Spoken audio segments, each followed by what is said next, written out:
I would think that a murder case would have been taken more seriously. Literally, her throat was cut. New hope for justice, decades after a mother was killed on Long Island.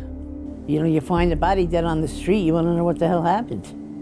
She's one of at least 128 women who have been found dead outside on Long Island since 1976.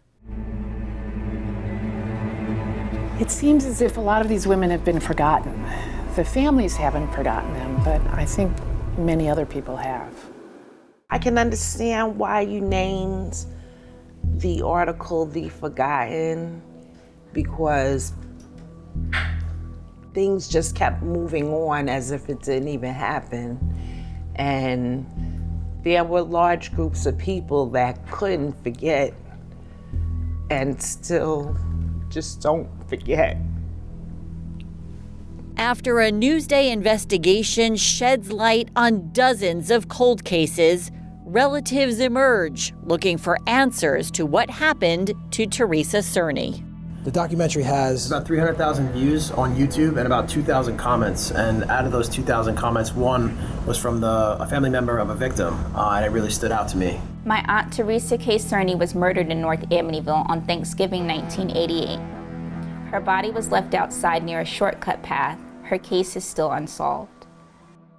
That comment came from Jewel Singletary, who is the niece of Theresa Cerney. I saw the Newsday feature on YouTube regarding the over 100 women that have been murdered in Long Island and their bodies left outside. And I knew that my Aunt Terry was a part of this number, and I wanted to give her a face and a name to be included in this. Very humbling just to know that my voice meant something, to be able to speak up for another woman that no longer has a voice. Jewel put me in touch with Teresa's daughter, Rhonda Singletary. I'm Sandra Petty.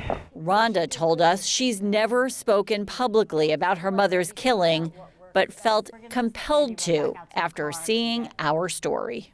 So I'm nervous. Yeah, when I watched this special, I feel like I said I had to. So when do you think the last time anyone in the family has heard from a detective? Probably back in the 80s.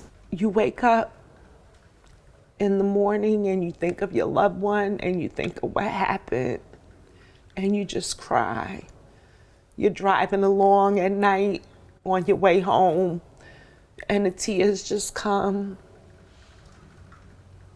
You try to move on as if everything was okay, but sometimes it's just not okay. What happened was Teresa was walking to her mother's house in Amityville for Thanksgiving dinner in 1988, and she never arrived. A couple of teenagers who were taking a shortcut behind a factory in Amityville found her body. As we were cutting through the factories, we saw a body kind of laying kind of off behind one of the buildings, like near one of the buildings, but outside. When we saw the body, it didn't look right. It was just kind of laying there.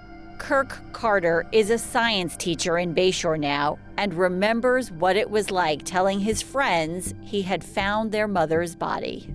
I had to kind of explain to her what my recollection of everything was to not only Rhonda, but her brother as well. And so that was probably the hardest part, just trying to explain to them what I had seen and what the condition of their mother was. I was 16 years old. I was gonna turn 17 in 3 days. And we were having Thanksgiving dinner and the police came to the house because they had found her. And one of the EMTs recognized her, so they came and let us know what happened. It's just actually speaking about it brings up the feelings. It's not easy. It's not easy mainly because we just don't know what happened. We met the family in Hop Hog before they met with the Suffolk DA's newly formed cold case unit, something that didn't exist when our reporting on this story first began.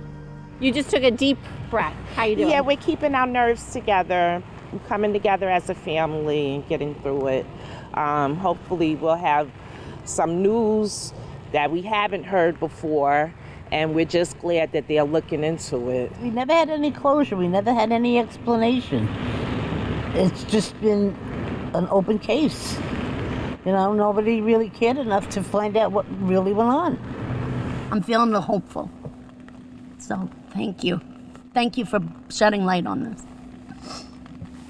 How are you?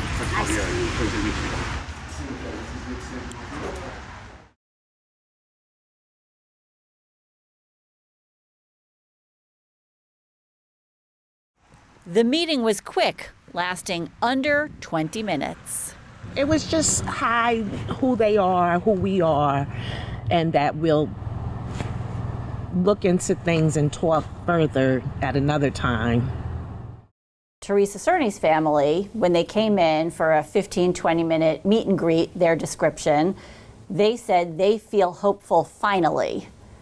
How do you temper that with realistic expectations? I'm glad they feel hopeful, and I just, what we want to do is, it's not like a TV show, and obviously when things do make the media, it's the best case scenario, it's the successful cases. So for every successful case you have other cases that are not successful. With our cold cases, we want to have the investigators go out, do their jobs, and then come back to us, and then we'll figure out what are the next steps. Can you say whether that process has started in Theresa Cerney's case? Oh, it definitely has started, absolutely. We're working through it.